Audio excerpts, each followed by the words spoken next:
Thank you all for attending, whether in person or on Zoom, to this fairly momentous day in Pennsylvania.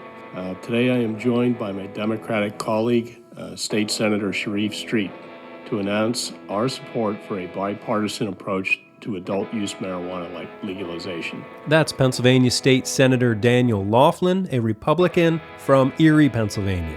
This is the Lancaster Farming Industrial Hemp Podcast.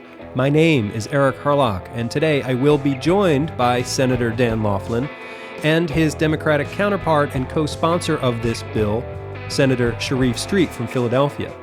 We'll talk about what's in this bill, what it means for farmers, what it means for hemp farmers, what it means for Pennsylvanians in general. We have a whole lot here to talk about, but first we're going to take a quick sponsor break from IND Hemp, and then we'll come back with a few nuggets of hemp news and information about our next Instagram giveaway from Cannabis Supply Company.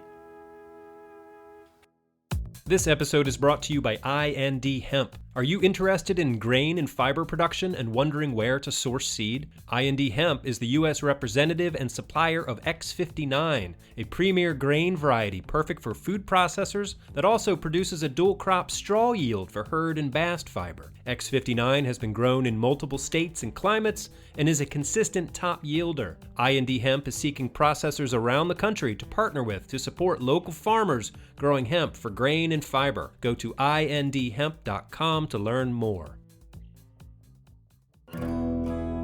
Okay, welcome back. Just a few quick nuggets of hemp news this week. Today is March 3rd, 2021, just for those keeping score at home. This first story comes from, this first story comes from Boise State Public Radio. All right, this first one comes from Boise State Public Radio. The headline reads, Industrial Hemp Legalization Bill Moves to Idaho House, written by James Dawson. It says, an Idaho House committee reluctantly approved a bill to legalize industrial hemp Monday. Idaho is currently the last state in the country that hasn't legalized the plant. Welcome aboard, Idaho. We have been waiting for you. Okay, this next story is actually from the New York Times, of all places. This one is about Delta-8 THC. The headline reads, this drug gets you high and is legal, maybe, across the country. A once ignored derivative of hemp has become a hot seller for people looking for a loophole around marijuana laws. Okay, so we know about Delta-8. We know that it is a loophole. I guess the newsworthiness here is that Delta-8 is in the New York Times, so I suppose, cat's out of the bag and lawmakers will be all over this loophole. All right, here's a story from poultryworld.net. The headline reads, First application for hemp as feed for poultry. A submission has been made in the U.S. for hemp to become an approved animal feed ingredient. Once approved, this application will allow hemp seed meal and cake to be legally used as commercial feed for laying hens. If you've been listening to the show, you know that we've been talking to people who have been very much involved in this effort. So the story says, led by the Hemp Feed Coalition leadership, hemp and feed industry experts and researchers, this submission is a culmination of a 2-year-long effort of an ingredient investigation of hemp seed cake and meal, and a clinical trial to demonstrate the safety and efficacy of hemp for laying hens. Hemp seed cake and meal has, on average, about 30% protein, 10% fat, and a range of carbohydrate composition. So hats off to the Hemp Feed Coalition and everybody else for, getting it done. Good job. All right, so there you go. Just a few nuggets of hemp news for you this week. I will have links to these stories on the show page for this episode at lancasterfarming.com. All right, before we get into the interview with Senators Laughlin and Street, I wanted to tell you about another fun giveaway that we're going to do. You remember the headphone giveaway from a few weeks ago? Well, this time we're going to give away a nice care package of CBD products from Cannabis Supply Company down in Nashville, Tennessee. They were on the show a few weeks ago. They were the ones who had the holistic cannabis farm planning workbook and interactive budget builder. So they would like to share some of their products with our audience. So here's what you need to do. It's very simple. You go to Instagram, you like the post that I'm going to make this afternoon about this episode that also mentions the giveaway. Make sure you're following LF Podcast Hemp, and make sure you're following Cannabis Supply Co. I will say that putting a comment on the page about, some way that this show has affected your life or business, that will not hurt your chances of winning. You know what I'm saying? You smell what I'm stepping in. All right, so that's it. Check us out on Instagram later this afternoon. And good luck. Okay, so let's get into our interview with the Pennsylvania senators.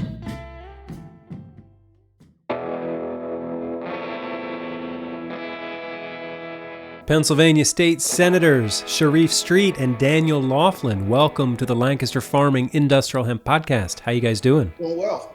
Doing well, Eric. Thanks for having us on. Absolutely. So the two of you just last week announced a bipartisan bill in the Senate that would legalize adult use cannabis here in Pennsylvania. And so there's lots of talk about how this bill will be good for communities of color in the state in terms of social equity and expungement of cannabis-related criminal records. There's talk about how this bill will be good economically for Pennsylvania, and also how this bill will be good for farmers. So I think we've got lots to talk about today. One of the concerns with Pennsylvania's medical marijuana program is that it's not very accessible to farmers. Only 25 growers can be permitted in the whole state, and you need to pay a $200,000 permitting fee.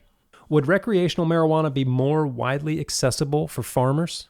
You want me to start off here, Sharif? I'll fill in. Yeah, under our bill, we have the initial rollout would be 100 micro cultivation centers that would be licensed. And then the following year, there would be another 50. And then after that, it would be kind of a supply and demand. If those growers can't keep up with the demand, the cannabis board that we intend to create with this bill would be allowed to issue more licenses on an as-needed basis. Okay. How about like an acreage cap or some kind of limit on what farmers can grow? There would be a canopy cap, it's called, but I think that would be set primarily by the regulation of the canopy cap would be controlled by the cannabis board. Okay. Which would be staffed by the Department of Agriculture. In the same way that it sort of looks at other crops. So you wouldn't be creating a new government agency, but just a smaller group within the Department of Ag? No, it would be its own board, sort of like the liquor control board, but it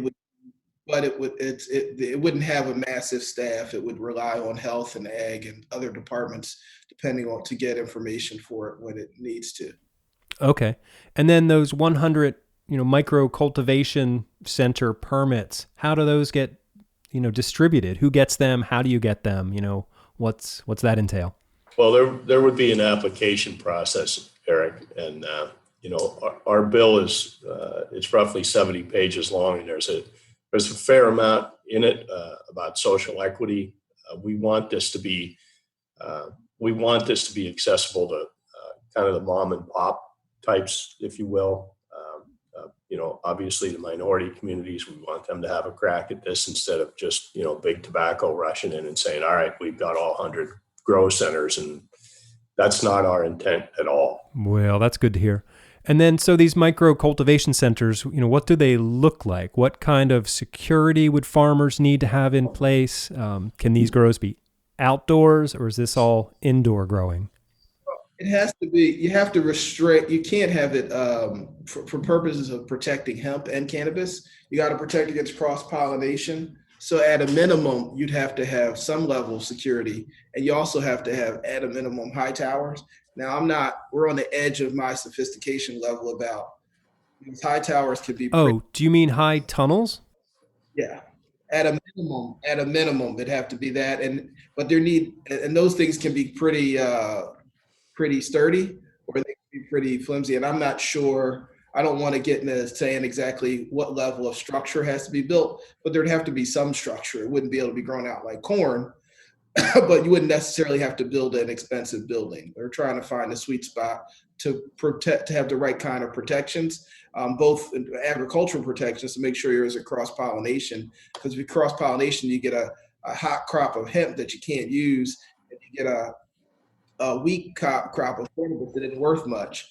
And so you want to make sure you don't get cross-pollination. And then there are some security concerns around cannabis.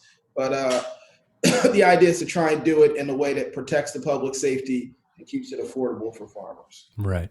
And Eric, that's also where the Department of Ag can step in and help with some of their expertise.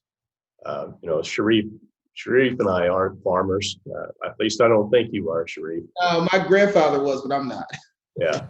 So, we do have to rely on some of the people that do this for a living for suggestions and guidance. Okay. So this is a bipartisan bill. Just the two of you working together here is emblematic of that. But is there more support on the Republican side in Harrisburg? I mean, I know there's opposition among Republicans, including from House Speaker Brian Cutler. So how will you overcome that skepticism? Sharif, you mind if I take this one? No, go ahead.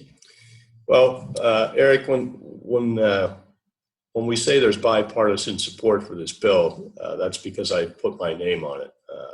I would say that it's traditionally this has been more of a Democratic bill. Obviously, I think there's some pushback within my party about this, and I know for a fact that there are state representatives and senators on my side of the aisle that are supportive of this, but they're just cautious. They're being a little cautious to put their name on it. I think they're in a little bit of a holding pattern, kind of a wait and see sort of thing to see how much flack I get. And I have to be completely honest here. I expected quite a few angry phone calls out of my base, and I've had some, obviously, but overwhelmingly, it's been really pretty positive from both Republican and Democratic constituents. I can't tell you how many stories I've had roll in since I've sponsored this, just from people that are using our medical cannabis program now to get off of opioids and treating some of their PTSD and issues like that. And I think that we're at a point in time in Pennsylvania where we should have the adult conversation about this, and obviously I think that it's time to move on, because locking people up for having a few maybe not locking up, but giving them a criminal record for having a little bit of marijuana on their possession. Not many people support that anymore. Well, I just want to add, 2 years ago, there were exactly 3 Democrats prepared to put their name on a bill for this in the Senate. And so, yeah, we've got almost the overwhelming Democratic caucus now. But I think part of that was Democrats wanted to see the reaction when I traveled around and talked about it with a couple of other House members. And I think the same thing will happen on the Republican side. People elected officials are naturally cautious. And I think there's just a testing of the waters, but I think there'll be a lot of support. And like I said, just like you went in the Democratic side from 2 years ago, having 2 till now, pretty much, I'd say, 90% of the caucus is on board. It just shows a dramatic shift that can happen pretty quickly. And I think you could see a dramatic shift on the Republican side as well, because I think the public's attitude is there. Right. Yeah, I've been covering hemp for the past few years, and it does seem like this is the perfect either nonpartisan or bipartisan issue. There's something here for everybody. You have restorative justice and environmental concerns on the left, economic concerns on the right, and it just seems like there's a lot of positive things here that should be able to bring everybody together, which I feel like that's what we need as a state right now, is to bring the parties together and move the Commonwealth forward. Absolutely, and I think there are libertarian strains that run through all Pennsylvania. Oh, yeah, for sure. Absolutely. So I do talk to a lot of farmers, and for this interview, I gathered up some questions from hemp farmers, so hopefully you don't mind fielding a few questions from Pennsylvania hemp farmers. Yeah, we'll do the best we can. All right. So you already talked about how many permits will be issued. There's 100 the first year and 50 the second year, and then, sort of on a supply and demand basis after that, right? Yeah, and I think the idea behind that, Eric, is we're trying to make this bill be industry friendly, where people can get into the business. But much like any other sales agreement, if you will. We're trying to protect the people that take the time to do this, where the market isn't just absolutely flooded and then nobody's making any money at it. So it's a pragmatic business approach, in my opinion. Yeah, sure. It's like the CBD market now in Pennsylvania. It's oversaturated. Nobody's making any money. So I applaud you on that.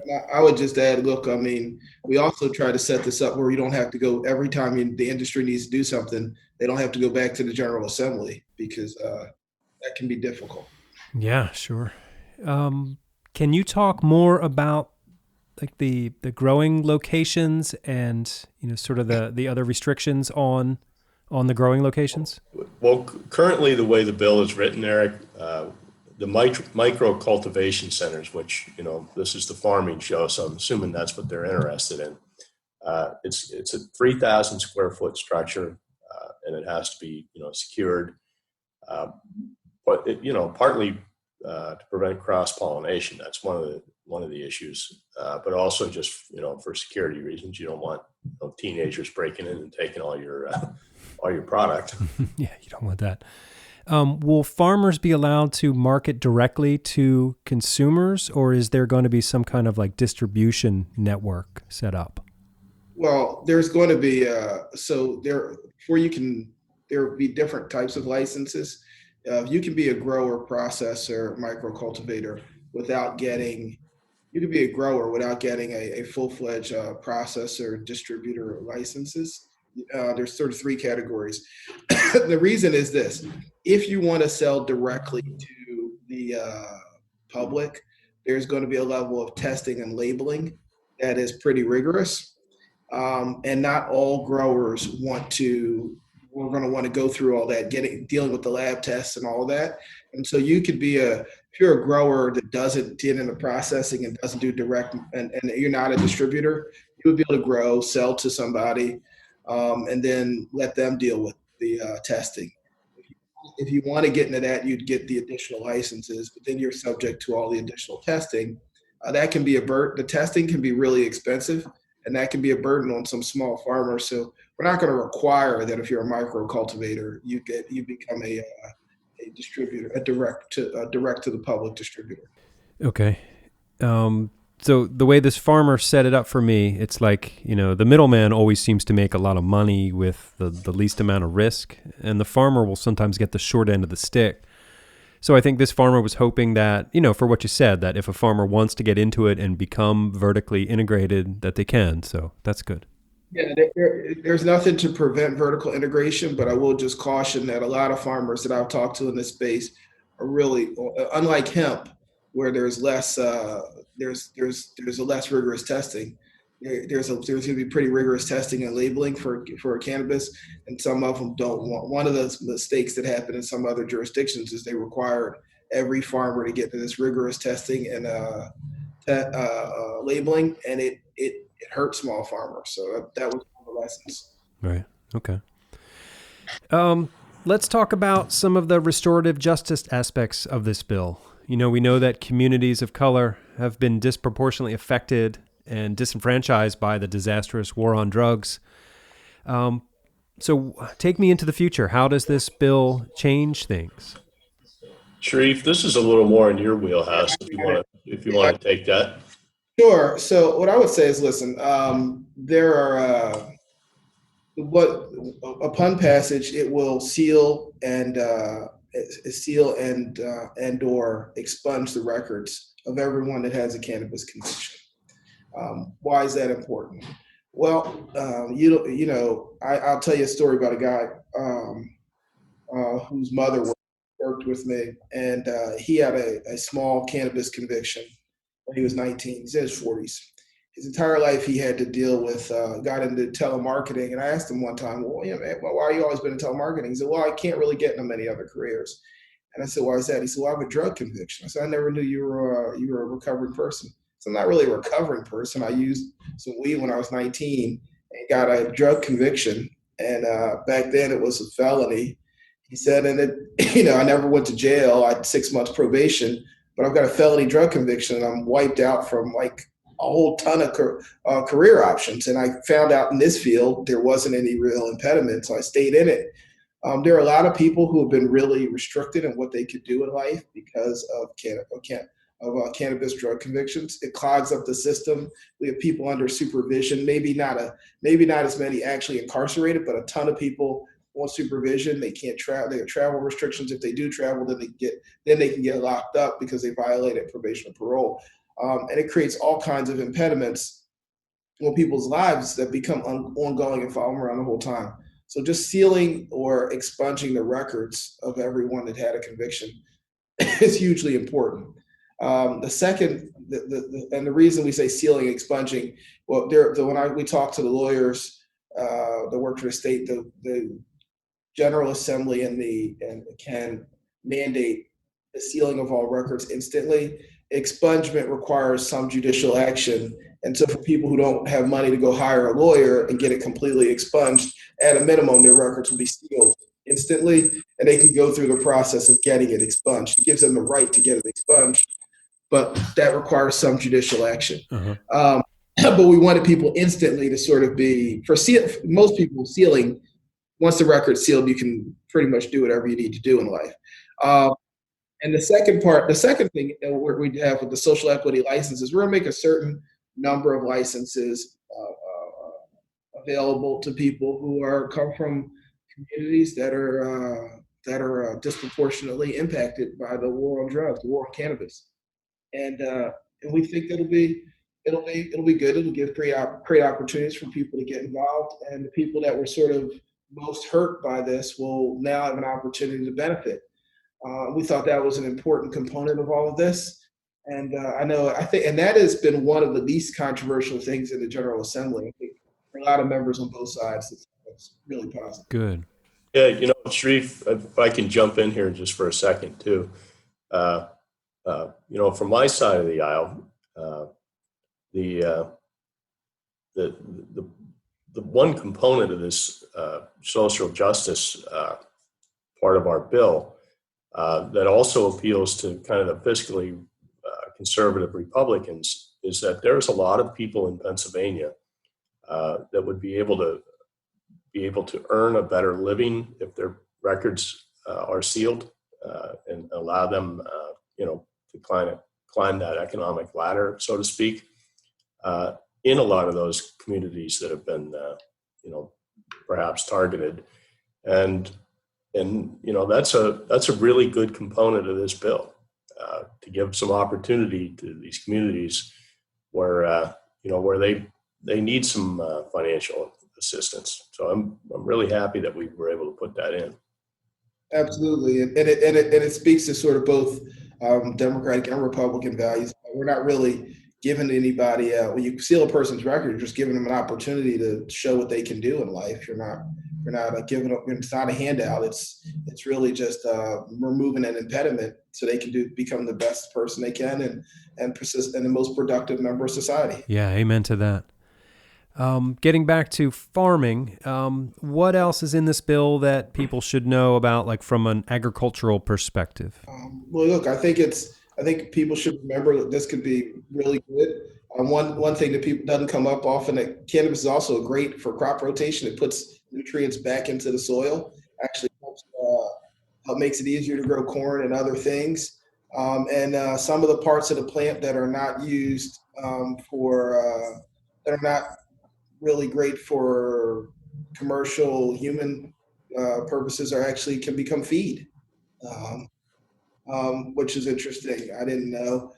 But really, every part of this plant can be used for something, and including some of the other, like the stems and stuff, can be ground up and become feed. It's really a very effective way to help our farmers. And given that some of our farmers have really been hurting recently, I think giving them an opportunity to participate in a growing market is great. And the final thing I would say is Pennsylvania is, what I understand, a really good place to grow cannabis. And we want to make sure that we get this done so that should the federal government ever deschedule, we can be not behind, and Pennsylvania can be a leader in helping our farmers participate.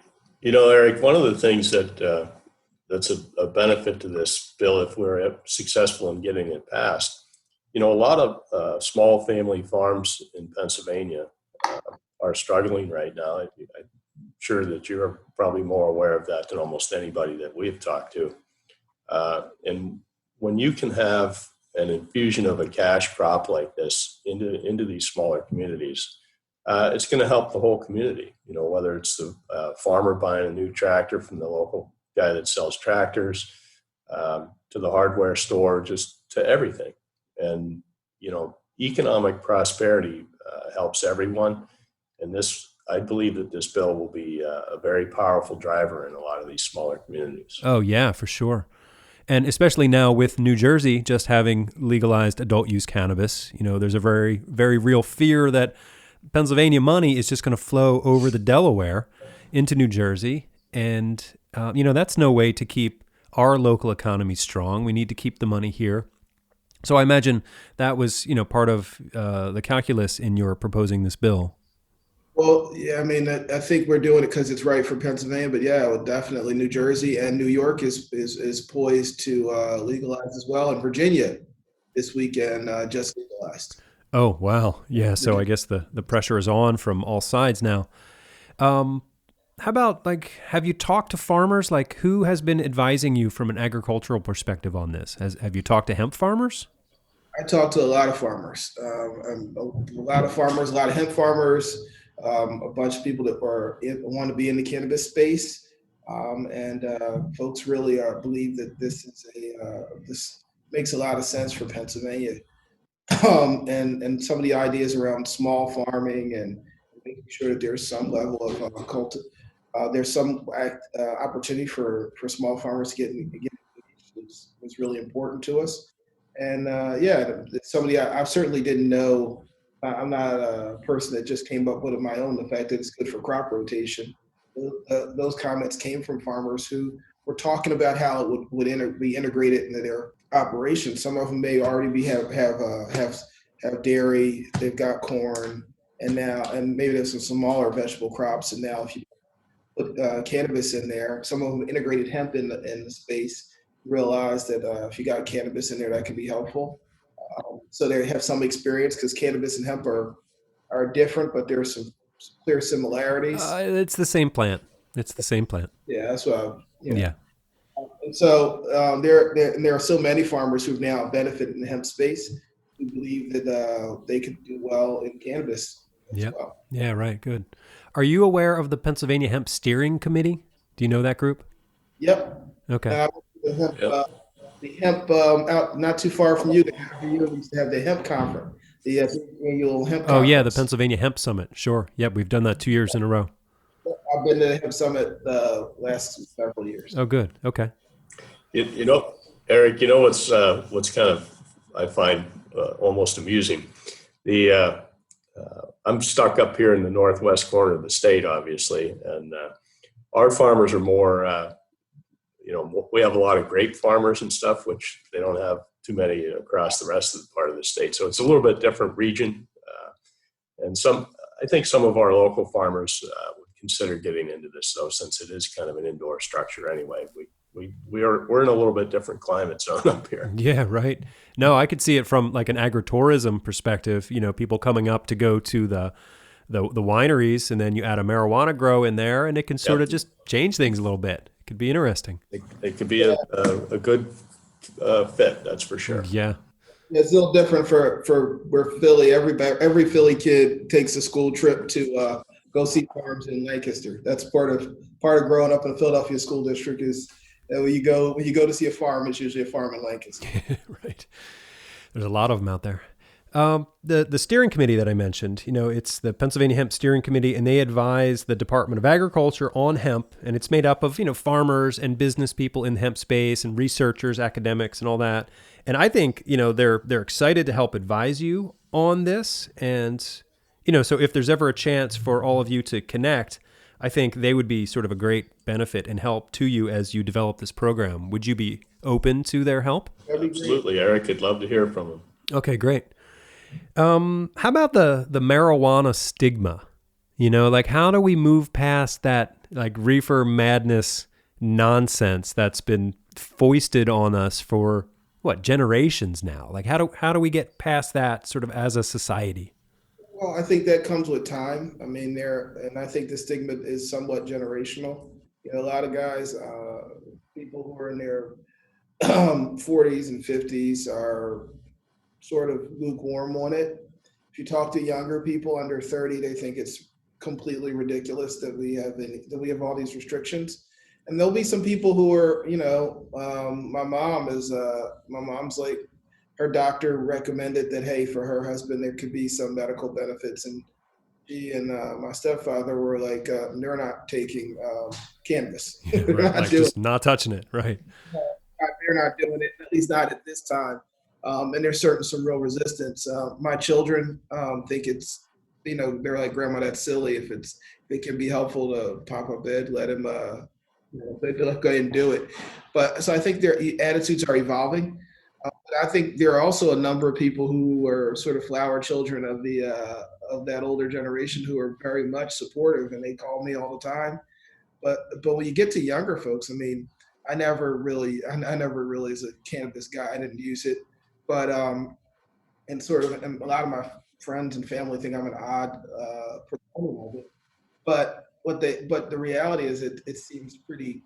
What most people do think, it's kind of silly. We're spending so much law enforcement resources going after people about it, and secondly, that we're not going to participate in this economically for farmers, for dispensaries, and in Philly it can be some cannabis tourism, because what will happen to us if people can go to Atlantic City or go to New Jersey and right over the bridge. And it's the same thing for Easton and Bethlehem and Allentown. That are all of us that are along the eastern part, Scranton, all of us, all the cities that are along the eastern part of the state. People will just go across the bridge, across the river, and have social events because they can indulge. And it'll hurt our whole hospitality industry, all up in the Poconos, all the way down to Philadelphia and Delaware County, everything in between. And so it does matter from basic economic libertarian sense. So I think attitudes are changing and evolving. But what is kind of an amusing point to all this, Eric, is Senator Street and I don't know if we could be much more different, and yet we've remained friends through campaigns and everything else. And he's not a cannabis user. I'm not a cannabis user. And it was never my thing. I was always just a beer drinker, you know what I mean? But for the two of us to come together on this bill and do it for what I consider to be conservative reasons, the fiscally responsible regulation of cannabis. Senator Street, obviously brought some of the social justice angle to this bill, which I'm happy to be supportive of. I learned a lot by talking to him on some of those issues. And that's, honestly, this is how our legislature is supposed to work. Sit down, discuss an issue, come up with a reasonable solution, and then, put it out for support. I think this bill is actually quite possibly the one thing in Pennsylvania that should be, obviously thoroughly vetted. We should hold some hearings, get some feedback. But I'm really proud of it, being a partner on this bill, because this is how our legislature is supposed to work, and I'm very happy about that.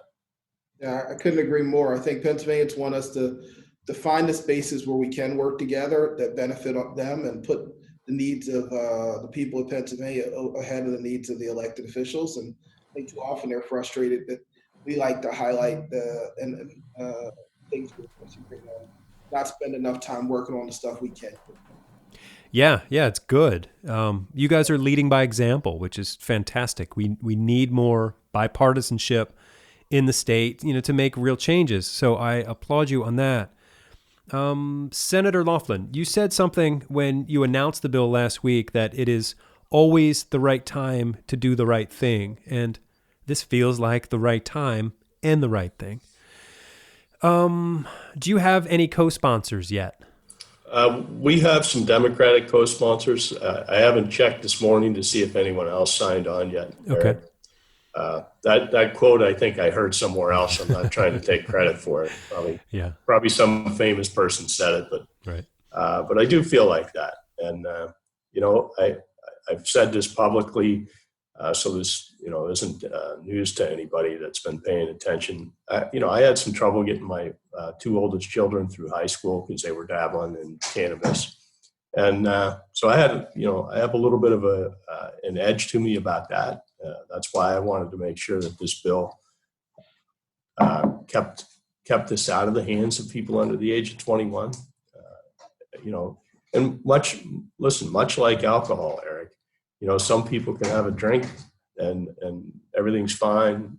They're socially, engaged, and other people have a problem with it. And I think the same is probably true with cannabis. Some people can enjoy, perhaps using some cannabis on a Friday night and be to work on Monday morning all bright-eyed and bushy-tailed, and some people won't be able to. But I think also from talking to a lot of people under the age of 30, anyone in Pennsylvania that wants to use cannabis certainly has the opportunity to now. So for us to take this bill and bring it to the forefront, legalize it and regulate it, I think was actually one of the most responsible things we could do in this space. Yeah, and I would just add, Senator Laughlin sort of alluded to it. You're probably going to do more to keep cannabis out of the hands of teenagers by legalizing recreational adult use. Because what will happen is once there's a legal market for adults, then the black market will start to go away. And listen, a dispensary with a license is going to be really careful about selling to a kid and losing investment in that business. The guy in the alley, if you got the money, he's giving you cannabis. He's not carting you in the alley to see if or meeting him in the middle of a parking lot. He's not carting you in the way that a business would. And there are lots of ways. It's probably harder for kids to get cigarettes right now than it is to get cannabis because there's not like a lot of black market cigarette dealers. But the entire cannabis industry, with the exception of the medical part, is an unregulated industry that's pretty robust.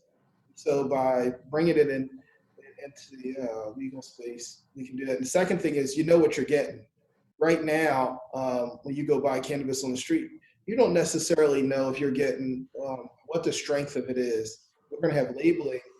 Imagine alcohol, if you were getting it in a dirty bottle, just an unbelievable bottle, you don't know if they say this is alcohol. And you say, well, is it gin or is it a beer? Right. And the same thing kind of exists in the cannabis space. It could be really high THC level product, or it could be a low level, especially when you start getting the other kinds of products that are not just the plant grown, but we know there's strains of the plant that are stronger or weaker, but an edible could be really, really, really strong, or it could be really docile. The labeling and letting people know what they have. And I guess my final point is, and we know that you're buying cannabis, you're just buying cannabis. You got these really unscrupulous dealers that are lacing black market cannabis with more serious drugs in order to get people hooked on the serious drug. So maybe the person only wants some cannabis, but they put some other drug in there. And then when you come back, eventually they tell you, well, what you really want is this, but you're already hooked now. You didn't intend to. So we can stop some of that. Right. Yeah. Good.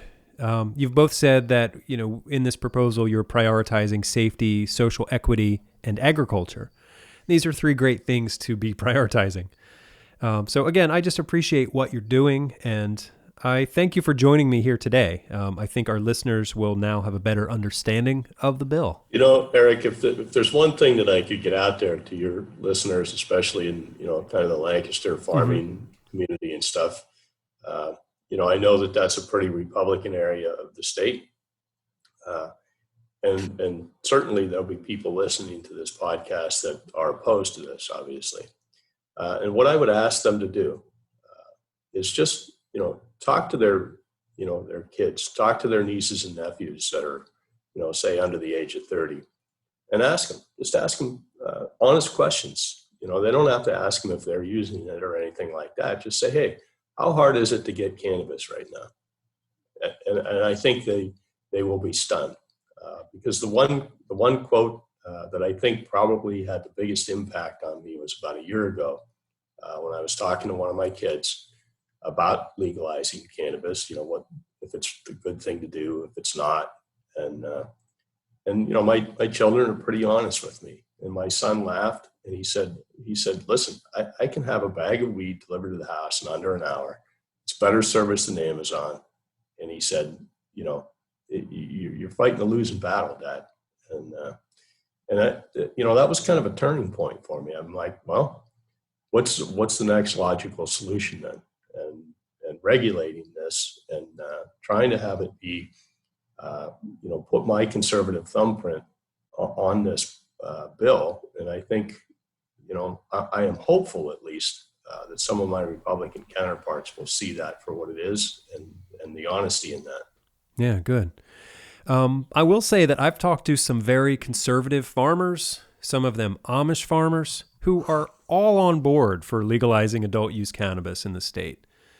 Just because they know it'll be, a boon for the economy and all these other great things that go along with that. So yeah, you guys, I'm just really, really, as a Pennsylvanian, I'm really proud of you too.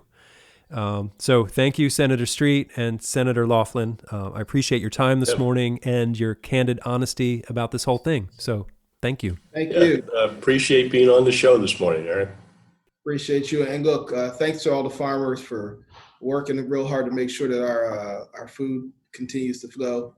One of the most important things, and even through a pandemic, the fact that people are able to eat is just super important, and we just thank them for what they're doing, and hopefully a little bit of help is on the way.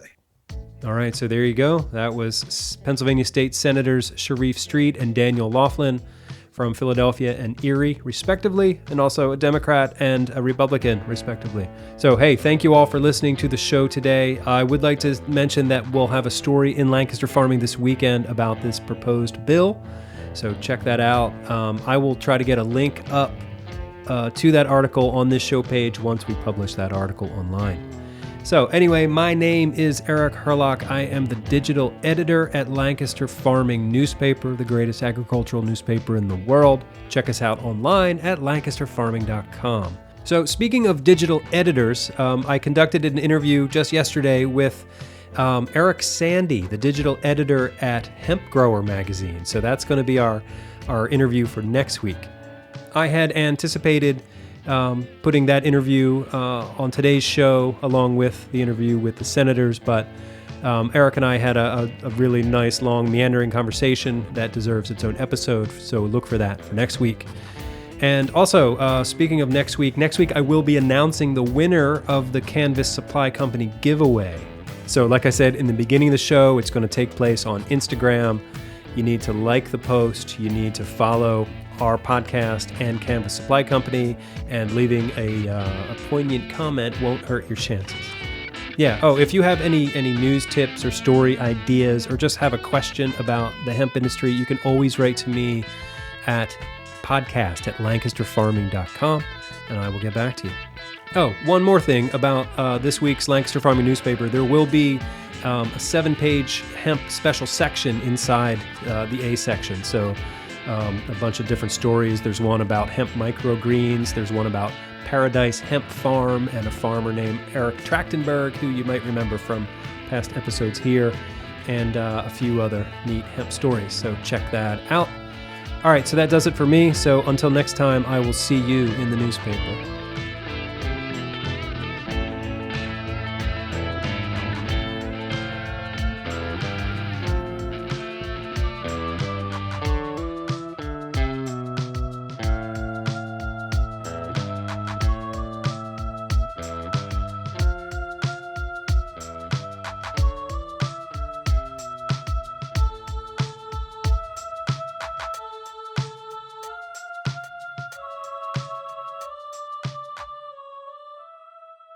Industrial hemp.